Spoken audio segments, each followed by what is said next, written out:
Hello kabarangay! Mama L here! Namiss mo ba ang kwento natin kanina sa radyo nobela? Huwag ka na malungkot dahil ang istorya na hindi mo napakinggan sa radyo ay meron dito sa Barangay LS 91.1 Podcast. I-follow mo na ang aming podcast at huwag mo na rin kalimutang i-follow ang aming Facebook, Twitter, Instagram, TikTok at mag-subscribe sa aming YouTube channel. At syempre, araw-arawin pa rin ang pakikinig sa Barangay LS 91.1 forever! Barangay 91.1 Forever. Radyo Nobela. Radyo Nobela.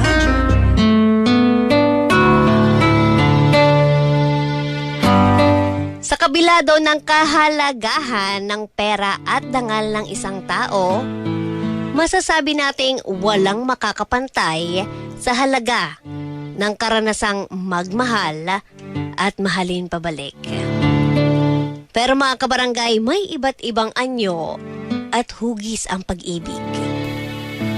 Mula sa mapusok na romantikong pagmamahalan hanggang sa mahigpit na pangangalaga ng isang magulang.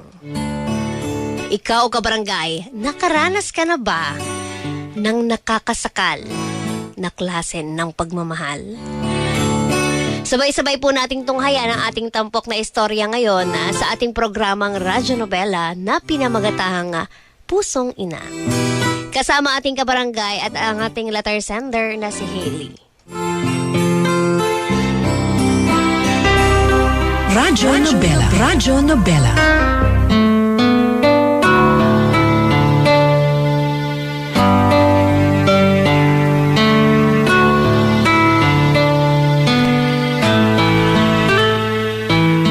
Dear Mama L, isang pagbati po sa inyong lahat at sa lahat na nakikinig sa Barangay LS 91.1.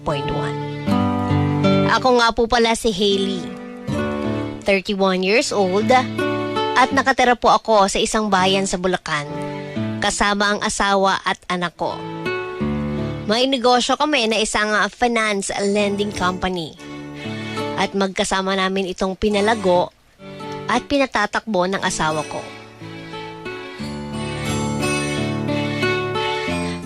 Maganda ang mga kwento na palagi ko napapakinggan sa inyong programa, kaya naisipan ko rin po na ibahagi ang kwento ng buhay ko. Ito po ay nagsimula nang dalaga pa po ako. Kasama ko po noon sa bahay ang nanay ko at kilala siya sa pangalang Doktora Asunta. Yun po ay dahil sa propesyon niya. Bata pa lang po nang maulila ako sa ama. Aksidente ang ikinamatay ng tatay ko. Hindi na po muling nag-asawa ang mami ko mula nang mabiyuda siya. Kaya mag-isa lang siya na nagsikap para maibigay ang lahat ng mga pangailangan ko. Pero kahit siya lang ang nagtaguyod ng buhay namin, ni minsan po ay hindi naman kami kinapos. Meron kasi siyang klinika noon na may kalakihan na rin noon. At dahil doon, nakapagtapos po ako ng kolehiyo. Konserbatibo at strikto ang nanay ko. Ayaw niya noon na nagsusot ako ng mga maiikling damit. Gusto niya palagi akong nakapantalon o kaya naman ay mahahabang palda. Wala na nga lang siyang nagagawa nang magsuot ako ng miniskirt dahil yon ang uniform ko sa trabaho. Wala namang pong problema sa akin ang ugali niya. Ayos lang yon. At dahil mahal ko siya, ay sinusunod ko lahat ng gusto niya. Pero may isang bagay akong inilihim noon sa nanay ko. Mama L, itinago ko noon ang pakikipagrelasyon ko kay Reynald. Dahil alam kong tutol siya sa lalaking pinili kong makarelasyon. Mas matanda ng dalawang taon sa akin si Reynald, Mama L. At siya din ang driver namin nung panahong yun. Naging magkaibigan po kami nung una at lagi niya akong dinadamayan pag may problema ako. Palagi siyang handang makinig. At masasabi kong mabait, maalalahanin masipag, at gwapo si Reynald.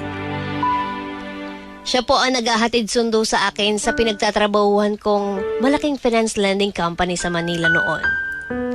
At dahil palagi kaming magkasama at nagkakausap, nahulog po ang loob namin sa isa't isa. Naglakas loob siyang ligawan ako sa kabila ng pagkakaiba ng estado namin sa buhay. At hindi nga po nagtagal, sinagot ko si Reynald. Maganda naman ang naging relasyon naming dalawa at madalas kaming lumabas at mag-date nang hindi alam ng nanay ko. Lumalim ng lumalim ang ugnayan namin ni Reynald at masaya kami. Kahit patugo ang naging relasyon namin noon. Alam ko po noon na mas lalong hindi magugustuhan ni Mami ang paglilihim ko sa kanya. Pero wala naman kaming balak na itago yon ng matagal. Naghihintay lamang po kami ng pagkakataon noon. At tulad ng iba, gusto rin namin noon na magmahalan ng malaya at walang pinagtataguan.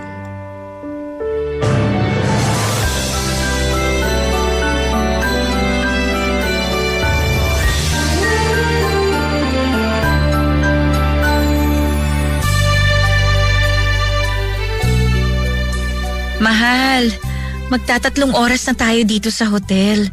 Hindi pa ba tayo magche-check out? Wag muna. Nagmamadali ka ba? Hindi naman.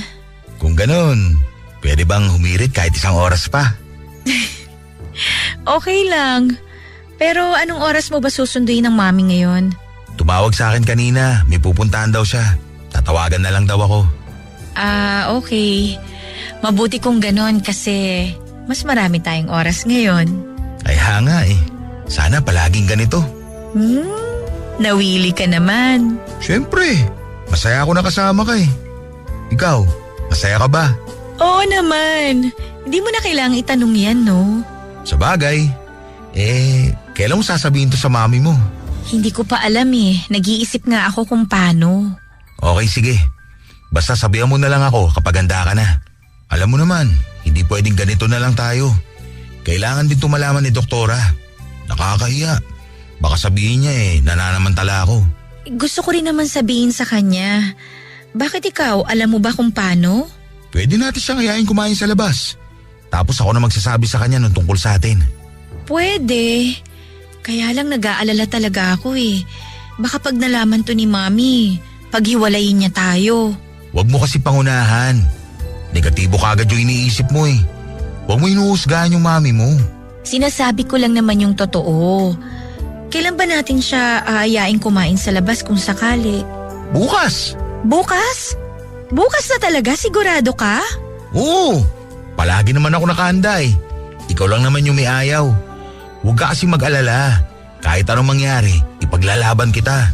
Sana ganun ka rin. Oo naman, mahal kita eh. Kaya ipaglalaban din kita. Siya nga pala, saang resto natin dadalhin si Mami? Doon sa paborito niya. Sigurado ka? Mahal pagkain nila dun. Ano ka ba? Parang wala kang tiwala sa boyfriend mo ah. May ipon ako. Yakang-yaka ko yun kahit gaano pa kamahal. Aba, ang yabang ah. Hindi naman, sakto lang. Siyempre, gusto kong magpakitang gilas. Malay mo, magustuhan niya ako bilang manugang. Manugang ka agad? Oo, manugang na agad. Bakit? Ayaw mo ba na maging misis ko? Ha? Oh, bakit parang nag-aalinlangan ka pa? Ayaw mo ba ako maging asawa? Seryoso ka ba sa tanong mo? Oo! Hailey, wala pa akong singsing ngayon pero gusto sana kitang tanungin. Papayag ka ba kung pakakasalan kita? Teka lang, nagpo-propose ka ba? Wait lang, Reynalda. Ano nga sagot mo? Naghihintay ako eh. Kasi naman pabigla-bigla ka eh.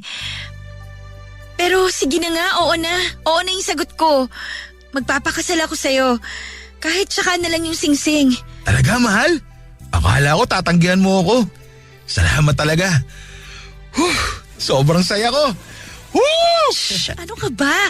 Huwag kang maingay, baka mamaya kung ano pang isipin nung nasa ibang kwarto.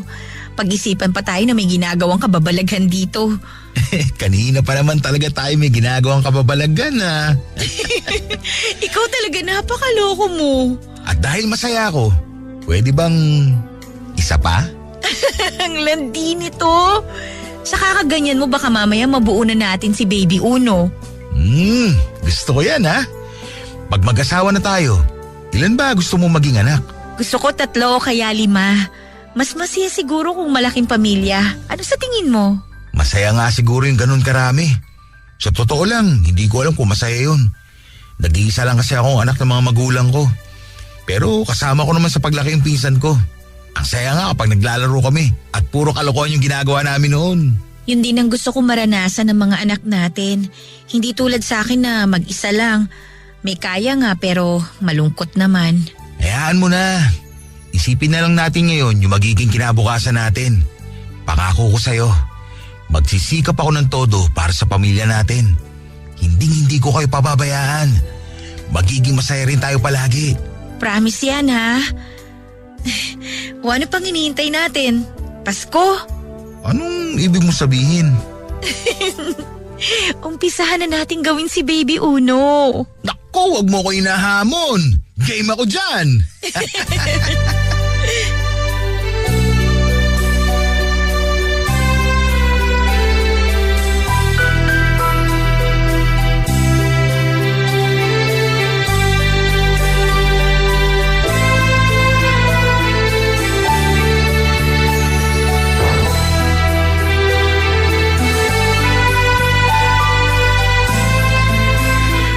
Mama El, walang pagsidlan yung saya ko nang sagutin ko ang proposal ni Reynald. At dahil doon, nagkaroon lalo ako ng lakas ng loob para harapin at sabihin na ang lahat sa nanay ko. Nagplano kami ng boyfriend ko at nagpabook kami ng reservation sa paboritong restaurant ni Mommy. Medyo malaki po yung gastos pero nakihati ako noon sa bayad. Ang kaso, hindi pumayag si Reynald. Kaya hinayaan ko na lamang siya sa kung ano ang gusto niya. Lalo naman akong napahanga dahil doon. Isa pa, tiwala rin siya na matatanggap ni Mami yung relasyon naming dalawa. Samantalang ako, halos hindi na ako makatulog noon dahil sa pinaghalong kaba at takot na baka magalit sa akin ng nanay ko.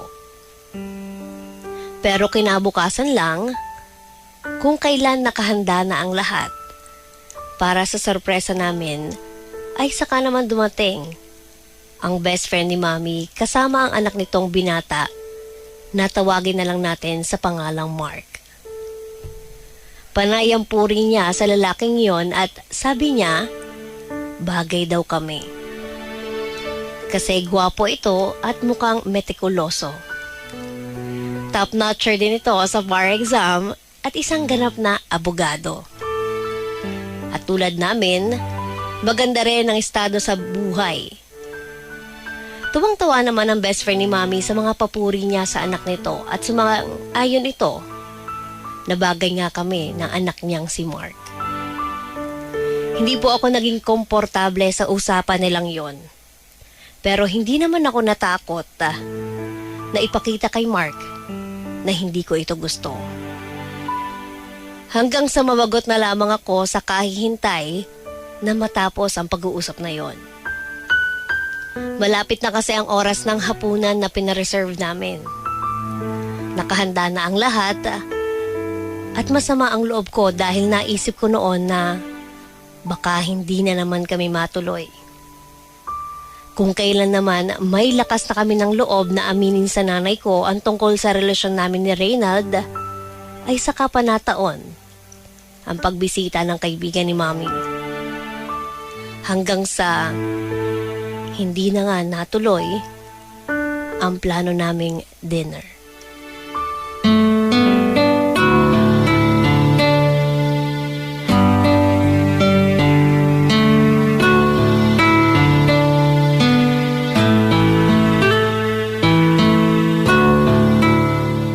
Bakit ganyan ang itsura mo? Galit ka ba? Sino bang hindi magagalit? Halos ibenta ka na ng nanay mo doon sa anak ng best friend niya. Nagsiselos ka ba? Ako? Nagsiselos? Hindi. Ano ka ba? Bakit ako magsiselos? Sino ba naman ako para magselos? Driver nyo lang naman ako. Nagsiselos ka nga. Kanina pa kaya ako naghihintay. Mukhang wala namang balak umalis yung asungot na yon. Halos ugatin na nga ako sa kahihintay tapos ganun pa yung maririnig ko. Bakit kasi nakikinig ka? Ay, sa bagay, ako rin eh. Kanina pa kaya ako naiinis. Iniisip ko kasi yung reservation natin. Mukhang hindi na natin madadala si Mami dun kasi nga nagpahanda na siya ng hapunan. Kaya nga sayang naman. Pero hayaan mo na. May iba pa naman pagkakataon, di ba? Oo naman. Bukas na lang. Tapos dito na lang sa bahay. Bukas? Sigurado ka? Oo. Para maayos na natin yung kasal. Tsaka para hindi na umasa yung Mark na yun. Hindi ko naman talaga gusto yung mokong na yun eh. Nayayabangan kaya ako sa kanya. Kanino ka nayayabangan? Mami? Kanina ka pa ba dyan? Kanina pa. Sinundan kita kasi kakaibang kinikilos mo kanina. Napuna ko na merong mali, kaya inaobserbahan kita. At narinig ko lahat ng pinag-uusapan ninyo.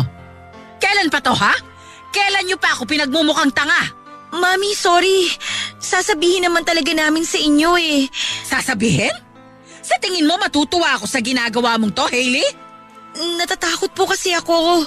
Ano bang ikinatatakot mo? Baka hindi niyo po magustuhan si Reynald at saka... Tama! Hindi ko talaga siya magugustuhan para sa'yo.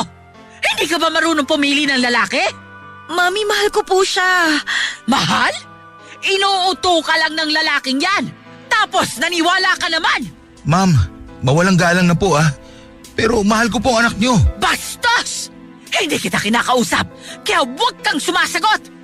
Ang kapal ng mukha mo? Driver ka lang naman dito? Ha! Pasalamat kayo at may bisita ako sa loob kaya nakakapagtimpi pa ako sa inyong dalawa! Mami, huwag naman ho kayong ganyan. Bigyan niyo naman kami ng pagkakataon. Hindi! Binigay ko na sa'yo lahat! Kinalimutan ko yung sarili ko. Nagpakasubsob ako sa trabaho para maibigay sa'yo yung buhay na meron ka ngayon. Tapos ano? Ganito lang pala yung gusto mo? Kung sa driver ka lang di naman pala mapupunta, di ka na sana nagtapos ng pag-aaral. Ma'am, hindi po ako mapera tulad nyo. Pero kaya ko rin naman po magsikap para maipagpatuloy yung buhay na ibinigay nyo sa kanya. Aba, hindi ka lang pala walang hiya.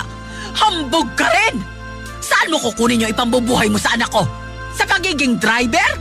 Marangal po yung trabaho ko. Hindi lang kalakihan yung kinikita ko. Pero alam ko po na sa konting sipag at tiyaga, magiging maayos naman yung buhay namin ng anak nyo. Magaling ka pala talagang mambola. Kaya pala nabilog mo yung ulo ng anak ko. Traidor ka? Ipinagkatiwala ko sa iyong anak ko, tapos malalaman ko na may relasyon na kayo? Ang kapal ng mukha mo! Pasensya na po kayo, ma'am. Wala po ako masamang intensyon sa anak nyo. Mahal na mahal ko po siya. Saka kung di man po namin nasabi kagad yun sa inyo, hindi naman po ibig sabihin binabaliwala na po namin kayo. Mami, ako yung may kasalanan. Noon pa naman niya sinasabi na gusto niyang ipaalam sa inyo kung ano yung meron kami. Ako lang naman yung pumipigil sa kanya eh. Alam ko kasi na ganito yung magiging reaksyon niyo. Hailey, sabihin mo nga sa akin, naging masama ba akong ina sa'yo? Hindi po.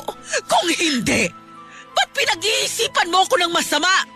Totoo naman na hindi ko talaga siya matatanggap. Pero hindi pa rin tama na maglihim ka sa akin. Nanay mo ko! Patawarin niyo na po kami, Mami. Hindi. Hihiwalayan mong lalaking yan.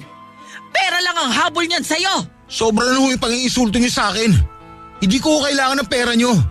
Mahirap lang po ako, pero hindi po ako mukhang pera. Pwes, patunayan mo! Umalis ka ngayon din at huwag kang magpapakita rito! Mahal ko po siya at sana maintindihan niyo ako. Nagmahal din po kayo at alam niyo kung ano yung pakiramdam ng mawalan.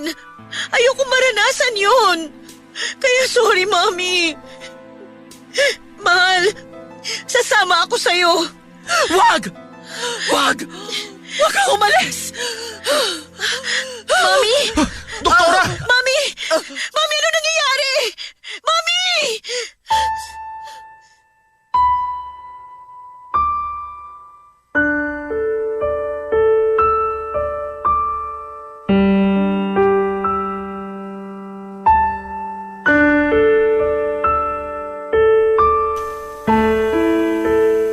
Mama El, aalis na sana kami noon at buo na ang loob ko na sumama kay Reynald. Pero biglang nawalaan ng malay ang nanay ko. Agad namin siyang tinakbo sa ospital. Tumaas daw ang blood pressure niya at kailangang obserbahan para masiguro na maayos ang kalagayan niya. Nung gabing yon ay panay ang sisi ko sa sarili ko dahil sa nangyari. Na kung hindi sana ako naglihim sa kanya, baka mas maayos namin siyang nakausap at hindi na yon nangyari. Hindi nawala sa isip ko si Reynald nung gabing yon. Hindi na kasi kami nakapag-usap matapos dalhin si Mommy sa ospital. Akala ko ay nandun lang siya sa parking area at naghihintay, pero yun pala. Yun na ang huli naming pagkikita. Umalis siya noon nang hindi man lang kami nakakapag-usap kahit sandali lang. Hindi siya nagpaalam at bigla na lang siyang umalis. At bigla niya akong iniwan. Nasaktan ako ng sobra nung nalaman ko yon, Mama El. Marami akong tanong na hindi na niya nabigyan pa ng kasagutan. At ang mas masakit pa noon, akala ko ay handa niya akong ipaglaban hanggang sa huli. Pero niloko lang niya ako at pinaasa. Simula na umuwi kami ni Mommy galing ospital ay naging matamlay ako at nawala ng gana sa buhay. Napakalungkot pala at napakasakit na mabigo sa pag-ibig. Halos hindi na ako makakain sa tamang oras noon dahil sa kawalan ng gana. Hindi na rin ako masyadong nakakalabas ng kwarto ko. At hindi na rin ako nakapasok sa trabaho dahil sa pagmumukmok. Malaki ang naging pagbabago ko sa ikot ng buhay ko magmula nung maghiwalay kami ni Reynald. At aminado ako na nahirapan akong mag-move on sa kanya. Bagamat sinikap ni Mommy na maayos namin ang relasyon naming mag-ina, ay hindi na nakabalik pa sa dati. Hindi siya tumigil sa paglalambing sa akin. Palagi siyang nasa kwarto ko kapag umuwi siya galing sa trabaho. At kung ano-ano ang ibinibigay niyang regalo. Pero lahat ng yon ay binaliwala ko. Inalok pa niya ako magnegosyo na lang para maging abala ako pero hindi ko yun tinanggap. Lalong lumayo ang loob ko sa kanya pero pinanindigan pa rin niya na dapat ko nang layuan si Reynald. Hindi raw kami ang para sa isa't isa at kailangan ko na raw tanggapin na walang kwenta yung naging boyfriend ko at lagi niyang ipinamumuka na iniwan ako sa ere ng lalaking akala ko ay minahal ako.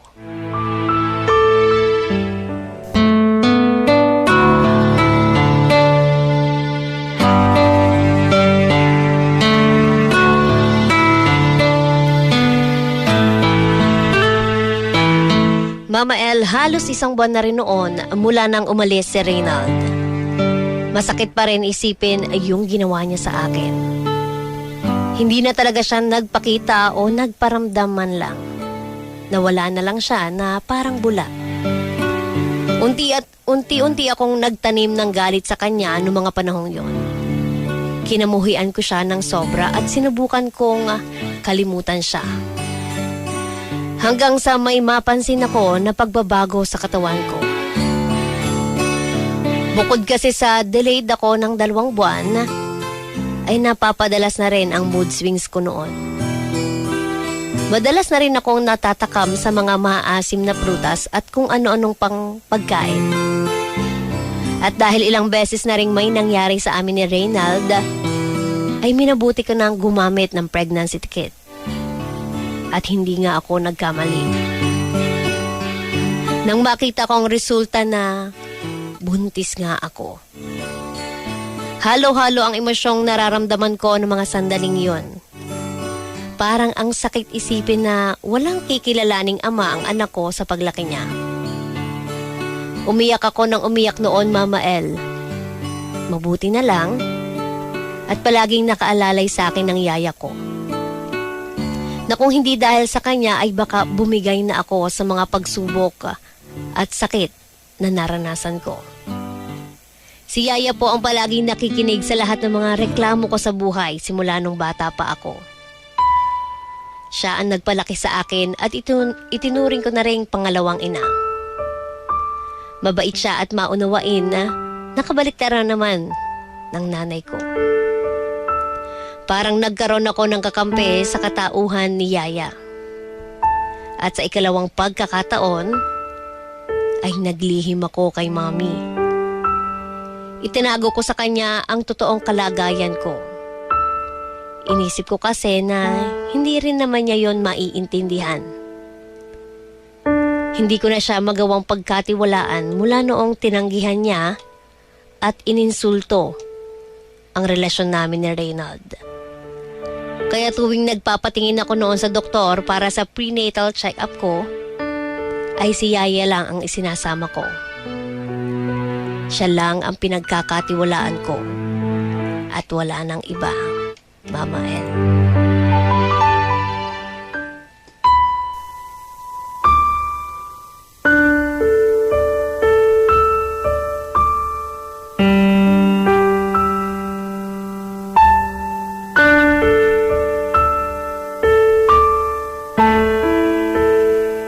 Anak, lumabas-labas ka naman. Palagi ka nalang nakakulong dito. Kalimutan mo na yung lalaking yon. Kung ayaw mo kay Mark, sige. Mamili ka na ng iba. Basta wag lang yung kagaya ni Reynald. Mauubusan na ho ba ako ng lalaki para mamili? Tsaka ano ho bang akala niyo sa akin? Isang manika na pwede niyong diktahan o ipare sa kung sino magustuhan ninyo? Mami, tao rin ako. Nasasaktan ako tuwing ginagawa niyo yun sa akin. Hindi naman kita dinidiktahan. Ang sa akin lang naman, mag-move on ka na. Huwag mong panghinayangan yung katulad ni Reynald na isa lang namang hamak na driver. Yan na naman kayo eh. Marangal siyang tao at marunong lumaban ng patas. Naiintindihan niyo po ba yun? Pero nasan siya ngayon? Hindi ba iniwang ka? Dahil sa inyo! Ay, intindihin mo rin naman ako. Ginawa ko lang yung alam kong tama. Ang hirap niyo kasing kausap eh. Lagi na lang kayo yung tama. Sige na po, Mami. Lumabas na po kayo. Iwan niyo na ako dito sa kwarto ko. Kailangan ko na ring magpahinga. Iinom pa ako ng gamot. Bakit kaya inom ng gamot? Wala na po kayo ron. Anong wala? May sakit ka ba? Wala po. Sige na nga po, magpapahinga na ako. Nasaan na yung mga gamot mo? Patingin ako. Wag na po, lumabas na kayo. Gusto ko na po talaga magpahinga, Mami. Nandun ba sa cabinet? Teka, titignan ko. Mami, ano ba? Lumabas na kayo! Anak! Ang dami mong gamot dito ah! Sandali. Bakit meron ka ng mga to? Doktor po kayo. Alam niyo kung para saan yung mga gamot na yan. Mga prenatal vitamins to ah! Huwag mong sabihin... Buntis ako! Ano? Ulitin mo nga yung sinabi mo? Tama yun narinig niyo. Buntis ako! Sumusobra ka na talaga! Hindi mo na ako binigyan ng kahihiyan? Paano to nangyari ha? Ikukwento ko ba kung paano nangyari at kung paano namin ginawa? Sabihin niyo lang, magsisimula na ako. Bastos ka! Iningatan kita ng matagal. Tapos ganito lang yung mangyayari? Ba't mo hinayaan na buntisin ka ng lalaking yon? Mahal ko siya kaya binigay ko yung sarili ko sa kanya. Pero dahil nakialam kayo, ngayon magiging disgrasyada yung nag-iisa niyong anak na iningatan niyo sa loob ng maraming taon. Prinotektahan lang kita! Tapos ngayon, ako pa yung mali! Totoo naman po, di ba?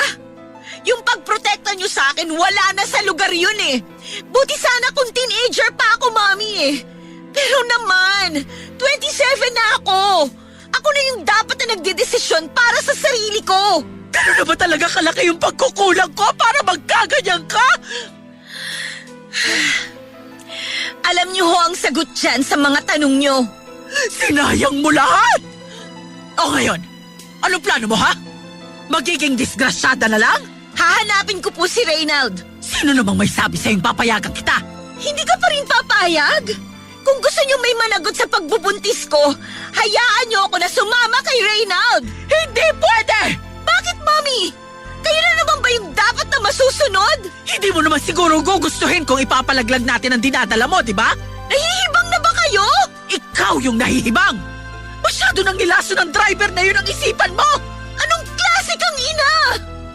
Nagliligtas ka ng buhay ng iba, tapos papatayin mo yung sarili mong apo? Alam nyo, sana pinabayaan na lang kita nung may nangyari sa inyo. Sana sumama na lang ako kay Reynald. Ano sinabi mo? Iiwan mo ako para sa lalaking yon? Talaga, bastos! Mami, ano nangyayari sa inyo? Nahihirapan akong huminga. Dalhin mo ako sa ospital. Ginagawa nyo lang ba yan para sundin ko kayo ulit? Pwes, tigilan nyo na yung pag-ate nyo kasi gas-gas na yan. Hindi, anak! Hindi ako makahinga!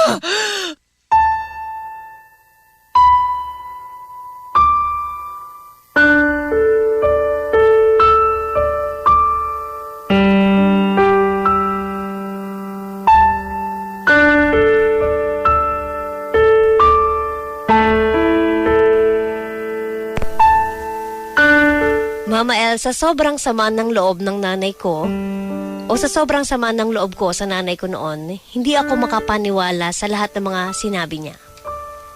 Magagawa pala niyang isipin na ipahamak ang anak ko para sa mga baluktot niyang katwiran.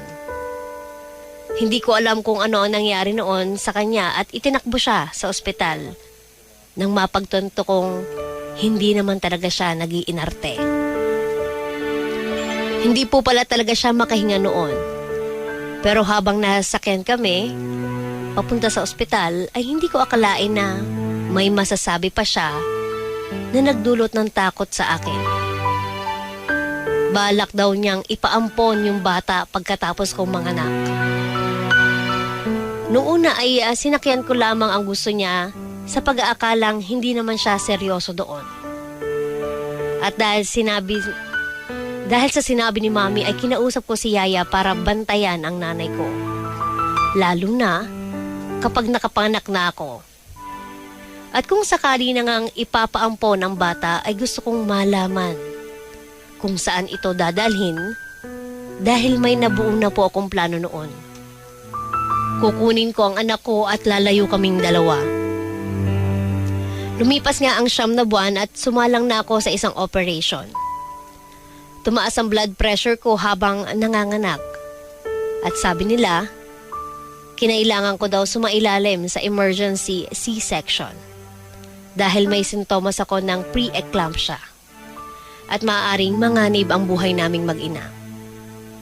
At sa awa ng Diyos, ay ligtas kong nailuwal ang bata. Lalaki po ito at kamukhang-kamukha pa ni Reynald. Ang namana niya lang sa akin ay yung birthmark ko sa tiyan. Meron din siya nun. At makikita yon sa kanang pisngi niya. Hindi ko po noon makakalimutan kung gaano kasaya ang pakiramdam na maging isang ina sa unang pagkakataon.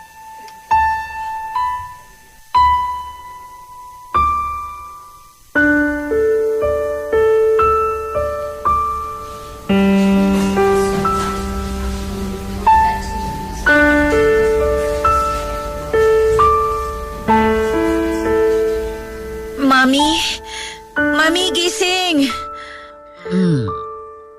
Anak, gising ka na pala. Kumusta ka na? Yung baby ko, nasan siya?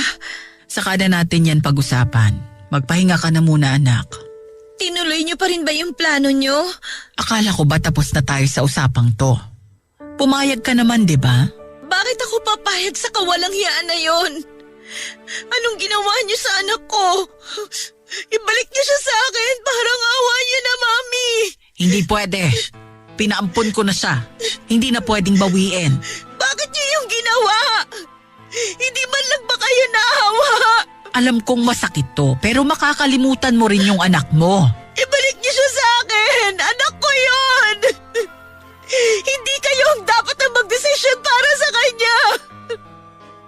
Hindi man lang kayo naawa.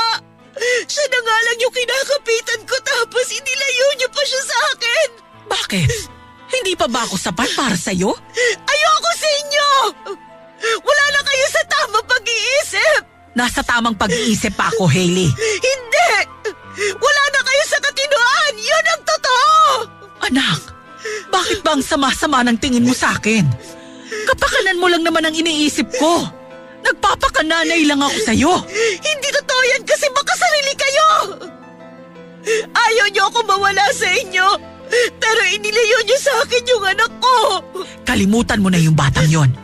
Mas mabuti nang wala siya para wala ring makaalam ng nangyari sa'yo. Nakakahiya! Ano? Mas mahalaga pa sa inyo yung sasabihin ng ibang tao kaysa sa mararamdaman ko! Huwag na tayong magsisihan dito. Tapos na yung problema natin.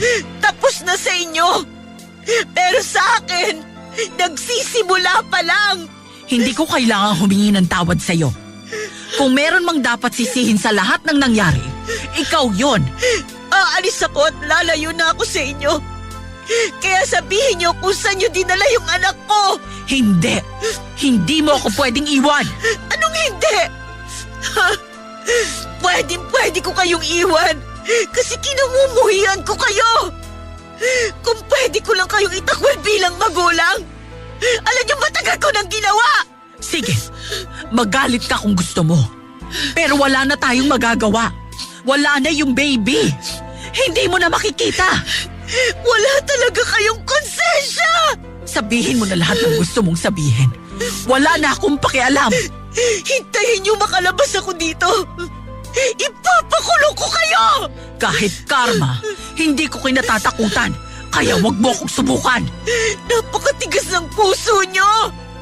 Parang hindi kayo nanay. Hindi totoo yan. Bakit kayo umiiyak, ha? Gusto niyo na namang magpaawa? Hindi mo rin maiintindihan kaya wag mo na akong tanungin. Sige, aalis na ako. Magpahinga ka na lang dyan at magpalakas. Hindi ko na kailangan magpalakas. Wala nang silbi yung buhay ko dahil sa ginawa ninyo. Meron pa. Basta sundin mo na lang yung sinasabi ko. Sige na, maiwan na kita dyan. Ibibili na lang kita sa nurse. Sandali lang. Si Yaya, nasan? Gusto ko siya makausap. Wala na siya. Anong wala na? Umalis siya nang hindi nagpapaalam. Hindi ko alam kung bakit. Hindi ako naniniwala. Hindi niya ako iiwan. Imposible yan. Ano na naman bang ginawa ninyo? Wala akong ginawa sa kanya. Huwag mo namang isisi sa akin ang lahat. Hindi ko kasalanan kung umalis siya at hindi na bumalik. Desisyon niya yon. Isa pa, hindi ko siya kaano-ano para pigilan ko ang pag-alis niya.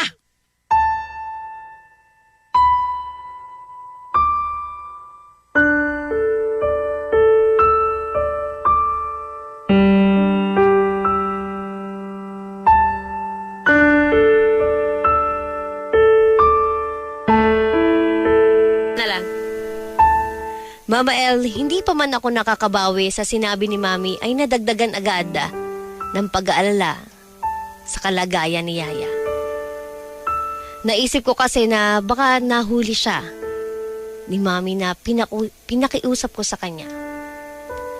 Mali mang isipin pero sa paraan kung paano siya mag-isip o paano mag-isip ang nanay ko ay hindi imposible kung nasaktan niya si Yaya. O di kaya ay pinalayas. Panay ang dasal ko noon na sana ay okay lang siya. Pero sumagi rin po sa isip ko na sa pagkawala ni Yaya ay mahihirapan na akong hanapin ang anak ko. At dahil nga po sa nangyaring yon ay nagdesisyon akong lumayo. Umalis ako sa poder ng nanay ko at kumuha na lang ng isang maliit na apartment na malayo sa kanya. Namuhay akong mag-isa. Nag-apply ako at natanggap ako bilang finance officer sa isang kumpanya. Nagtrabaho po ako ng mabuti at nag-ipon at nang sa ganon ay maipakita ko sa kanya na kaya kong tumayo sa sarili kong mga paa. Dumaan ang mga araw, buwan at taon hanggang sa nasanay na rin ako.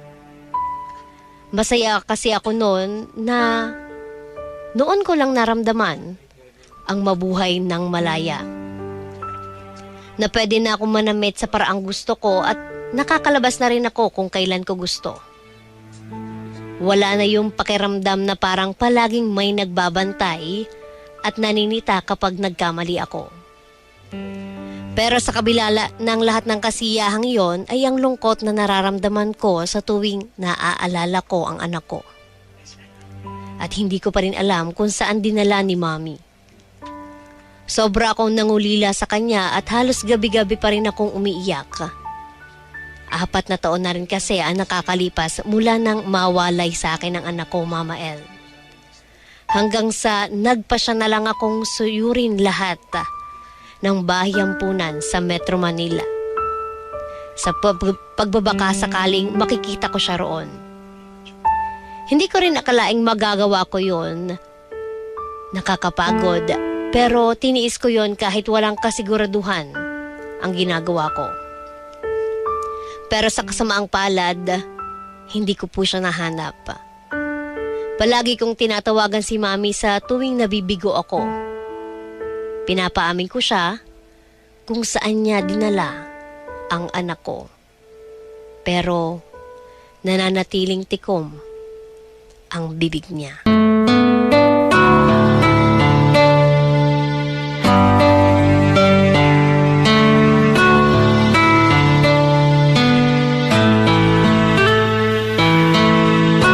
Mama El, napuntahan ko na lahat ng mga ampunan sa Metro Manila. Pero hindi pa rin ako sumuko. Naisip kong maghanap pa sa mga probinsya na malapit lang sa Metro Manila, kaya naman napadpad ako sa Bulacan. At habang nasa biyahe ako noon ay panay ang dasal ko na sana'y ibigay sa akin yung hiling ko. Kahit alam kong hindi naman ako sigurado kung dinala nga ba ang anak ko sa ampunan o hindi. Isang ampunan ang gusto kong bisitahin at bigyan na rin ng konting donasyon. May mga bitbit pa ako ng mga regalo at pagkain para sa mga bata. Ewan ko ba, Mama El, pero meron akong strange feeling habang papunta sa ampunan na yon. Naisipan ko pa po noong dumaan sa simbahan sa parokya ni San Agustin, na parang may kung anong humaplo sa puso ko nang makita ko yung mga batang naglalaro sa labas. Nawala ako sa sarili ko ng mga sandaling yon at inimagine ko na isa sa mga batang naglalaro doon ay anak ko. At ang dahilan ng kakaibang pakiramdam ko noon ay nasagot nang muntik na akong makasagasa. At sa kabila ng kabang naramdaman ko noon ay natuon ang atensyon ko sa isang pamilyar na lalaki at sa batang kalong nito. Pero ang mas nagpalakas ng kabog ng dibdib ko noon ay nung makilala ko ang lalaking yon.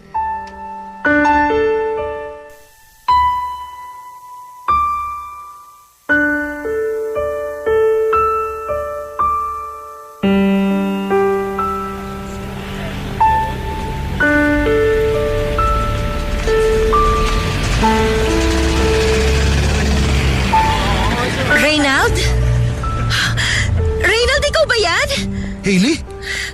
Anong ginagawa mo dito sa Bulacan? May bibisitahin akong bahay ampunan dito. Iyang batang kasama mo, anak mo? Oo, nakatulog na.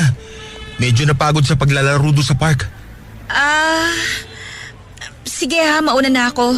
Nagmamadali kasi ako eh. Teka, sandali. Huwag ka munang umalis. Bakit? May kailangan ka ba? Pwede ba tayo mag-usap? Kahit sandali lang. Sorry ha, busy talaga ako eh. Importante to. Kailangan natin mag-usap. Mag-usap? Parang hindi na naman kailangan. Baka mamaya nandyan yung asawa mo tapos pag-isipan pa ako nun ng masama. Wala naman akong asawa. Ganun ba? O sige. Tungkol naman saan yung pag-uusapan natin? Gusto ko lang sana magpaliwanag tungkol doon sa nangyari sa atin. Kung bakit biglaan na lang ako nawala. Ang tagal na nun ah. Bakit kayo mo lang naisip magpaliwanag? Alam kong mali ako nung iniwan kita. Ang totoo, hindi ko rin alam kung bakit ko yung ginawa. Gusto kong malaman mo na pinagsisihan ko yun. Sana mapatawad mo pa ako. Patawad? Gusto mong patawarin kita? Eh hindi mo nga alam kung ano yung pinagdaanan ko nung basta ka na lang nawala. Iniwan mo ako sa ere. Alam ko marami kang pinagdaanan. Pero hindi mo ba naisip na baka tayo pinagtagpo ulit kasi... Kasi ano? Para bigyan tayo ulit ng pagkakataon. Pero kung hindi mo na ako mapapatawad, maiintindihan ko naman yun. Kaso, meron pa akong gustong sabihin sa'yo. Ano bang meron? Ba't ba hindi mo na lang sabihin kaagad? Pinapakababo naman ako eh.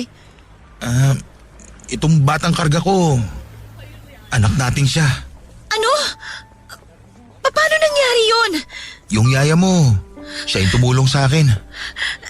Si Yaya? Paano? Ang totoo niyan, hindi kami nawala ng komunikasyon ng yaya mo. Palagi pa rin kami nagkakausap mula nung umalis ako. May mga sinabi ba siya sa'yo? Oo, at ikaw yung madalas namin pinag-uusapan. Palagi ako nakikibalita sa kanya. Ibig sabihin, alam mo lahat na nangyari sa akin? Nung una, hindi ko alam na buntis ka. Nalaman ko na lang yun nung humingi sa akin ng tulong ang yaya mo. Sabi niya, may malaki kang problema kasi ilalayo sa'yo ng mami mo yung anak natin at balak pandali sa ampunan yung bata. Totoo lahat yun, pero... Sigurado ka ba na siya yung anak natin? Pwede ko ba siyang hawakan? Oo naman. Saka, ipinangalan ko sa kanya yung gusto nating pangalan noon pa. Uno ang pangalan niya. Oh, heto siya. Kargahin mo. Baby Uno! Siya nga yung anak ko, Reynald. Tinandaan ko talaga tong balat sa kanang pisngi niya. Pero sandali, wala ka bang balak sabihin sa akin na nasa iyo tong anak ko? Kung hindi ko pa kayo nakita rito, hindi ko malalaman na ikaw pala yung kumuha sa kanya. Natakot kasi ako sa magiging reaksyon mo. Pero nitong mga nakaraan, napagtanto ko na mali yung ginawa ko. Bala ko talaga na pumunta ng Maynila para makipagkita sa'yo. Sinungaling ka! Kung wala kang intensyon na ilayo siya sa akin, sana noon mo pa sinabi. Hindi na sana ako nagdusa sa pangungulila ako sa kanya. Kung gusto mo akong bawian sa mga nagawa ko sa'yo, hahayaan kita. Saktan mo ako kung gusto mo. Alam mo bang ilang taon na ako naghahanap sa mga ampunan? Napuntahan ko na lahat sa Maynila. Pero wala ako na pala. Tapos ngayon, malalaman ko na nasa iyo lang pala siya. Sorry talaga, Hailey. Hindi pa lang talaga ako makakuha ng tiyempo kung paano ko sasabihin sa'yo yung tungkol kay Uno. Hindi ko pa kayang magpatawad sa ngayon. Pero kung gusto mo makabawi kahit papano, dalin mo ko kay Yaya. Alam mo ba kung nasan siya ngayon? Nasa bahay siya. Saan siya tumuloy nung tumakas siya sa mami mo? Siya na rin yung nagboluntaryo yung alagaan si Uno. Salamat naman kung ganon. Akala ko kung napano na siya. Masaya akong malaman na okay si Yaya. At saka, wala naman pala akong dapat ipag-alala kasi siya yung nag-aalaga sa anak ko. Alam kong palalakihin niya si Uno tulad ng pagpapalaki niya sa akin.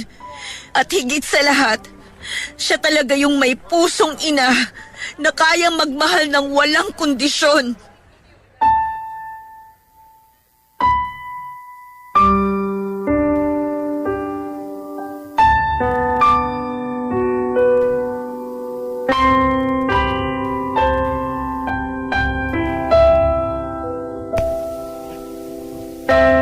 Mama El, sobrang saya ko nung makita ko na yung matagal ko nang hinahanap.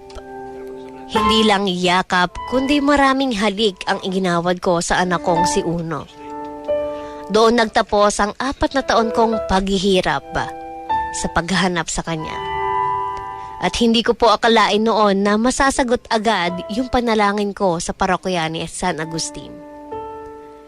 Pagkatapos nga po ng tagpong yun sa simbahan ay napagkasundoan namin ni Reynald na tumuloy pa rin sa bahay ampunan na talagang sadya ko sa Bulacan. Pero mas naging makahulugan yung pagbibigay ko ng mga regalo sa mga bata dahil naging tanda yun ng pagbabalik handog ko sa lahat ng biyayang natanggap ko ng araw na yun. Pagkatapos noon, Mama El, ay tumuloy kami sa bahay ni Reynald. Simple lang yung lugar at mas maliit kumpara sa bahay namin sa Maynila. Sobrang saya ko nang makita kong ulit si Yaya. Kitang-kita ko kung gaano niya noon ako kamahal at kung gaano niya kamahal ang anak ko. Parang nakikita ko kay Uno ang sarili ko nung bata pa ako. Naalala ko kung paano ako inalagaan ni Yaya. Hindi siya nagbago.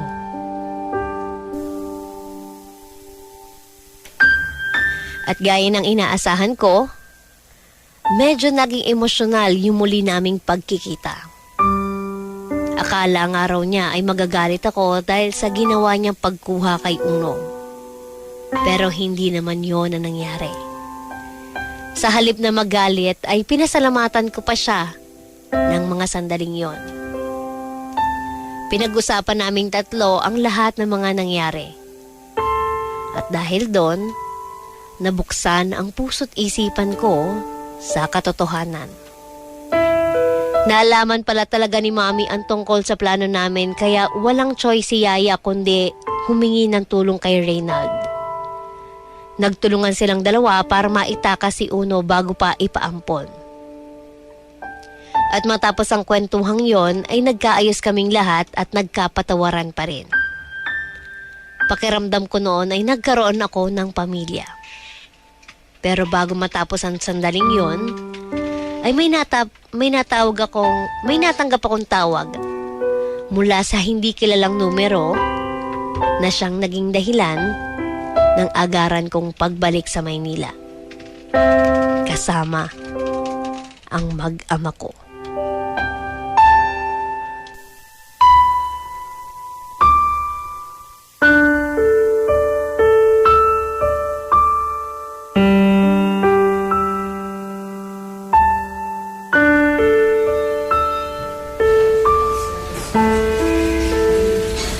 Mami, ano nangyari sa inyo? Bakit nandito kayo sa ospital? Anak, wala to. May konting problema lang sa kalusugan ko. Okay lang ako. Hindi ka naman mukhang okay eh. Ang putla nyo oh. Ano po ba talaga nangyari? Magsabi naman kayo ng totoo sa akin. Ang totoo, anak. May cancer ako sa atay. Stage 4 na raw. Pasensya na kung hindi ko ipinaalam sa'yo. Mami, kailan nyo pa nalaman na may cancer kayo? Matagal na, anak. Pero hindi ko lang binabanggit sa'yo kasi alam kong marami ka pang iniisip. Doktor kayo, di ba? Alam nyo kung anong pwede mangyari pag nagpabaya kayo. Marami kasi akong ginagawa kaya binaliwala ko na lang. Pero wala eh. Dito pa rin talaga sa ospital ang bagsak ko. Ano pong sabi ng doktor? May pag-asa pa daw po ba kayong gumaling? Wala na akong pag-asa, anak. Mamamatay na ako. Karma ko na yata ito. Mami naman eh, nag-iisip pa kayo ng ganyan. Totoo yun, anak. Marami na akong nasaktan at nagawang mali. Kaya ito yung kapalit ng lahat ng yon. Marami akong kasalanan. Lalo na sa'yo. Kaya nga, nagpapasalamat ako na dumating ka. Kahit na alam kong may sama ka pa rin ang loob sa akin. Pwede ba naman po na hindi ako dumating? Nung tinawagan ako ng ospital at pinaalam sa akin yung nangyari sa inyo, pumunta po ako kaagad. Salamat.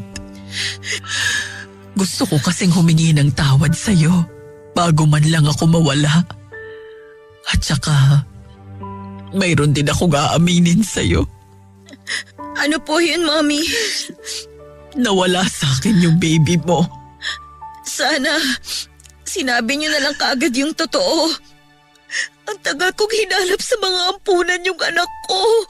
Hindi ko kasi alam kung paano ko sasabihin sa'yo. Ginawa ko rin ang lahat ng magagawa ko para makita siya pero nabigo ako.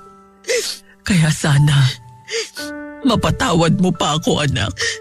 Matagal kong dinala sa puso ko yung galit, Mami. Naiintindihan ko kung bakit galit ka sa akin. Pasensya ka na talaga sa lahat ng naging pagkukulang ko sa'yo, anak, ha? Gustuhin ko mang bumawi sa'yo pero Hindi ko na yun magagawa.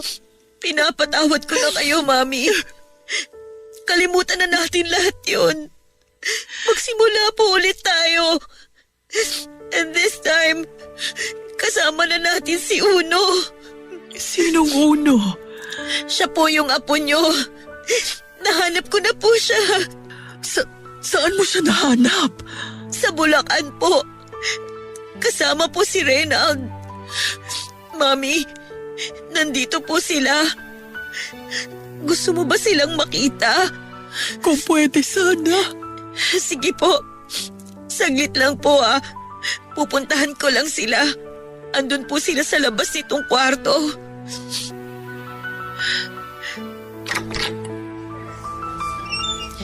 Pasok na kayo. Doktora, kamusta na po kayo? Reyna. Oh, wag na po kayong umiyak. Alam kong iniisip niyo pa rin yung nangyari noon pero maniwala man po kayo o hindi, matagal ko na po kayo napatawad. Salamat. Huwag niyo na pong isipin yun. Ang importante po, nagkaayos na tayong lahat. Pwede na po tayo magsimula ulit. Salamat, Tio. Ikaw na ang bahala sa anak. At sa apo ko, ha? Huwag na ho kayo mag-alala. Ako na hong bahala sa kanila. Pangako po yan.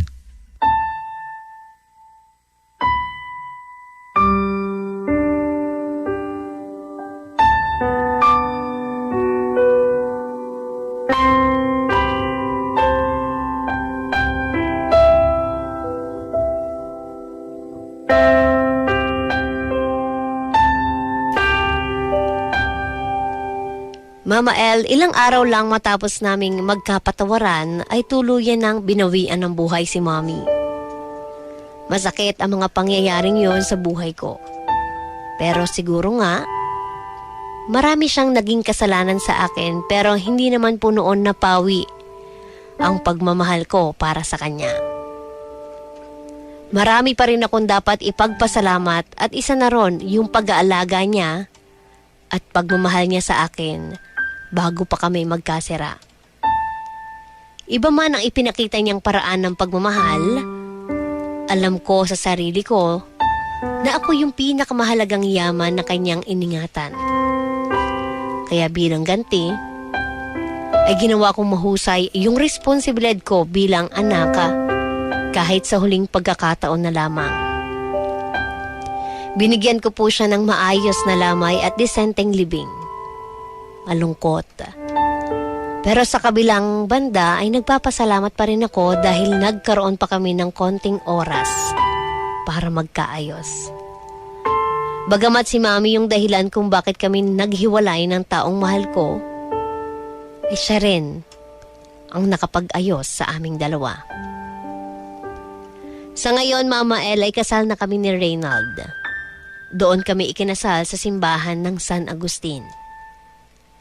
Mayroon na rin kaming sariling negosyo bagamat may kalakihan yung pera at ari-arian na iniwan ng nanay ko. Kumuha lamang kami ng sapat para makapagsimula ng bagong buhay. Nakapagpatayo na rin kami ng bago at maayos na bahay sa Bulacan. Isinama namin doon ang yaya ko at hindi na rin para maging isang kasambahay, kundi para maging pamilya na rin namin at kilalaning lola ni Uno. Hanggang dito na lamang po ang aking kwento at gusto ko rin pong pasalamatan ang inyong istasyon sa pagbabahagi nito at pagbibigay ng pagkakataon na mapakinggan ang kwento ng aking buhay. Maraming salamat po, Mama El. At muli, ako po ang inyong forever kapuso at kabarangay, Hailey. Radyo Nobela. Radyo Nobela. Barangay LS 91.1. forever.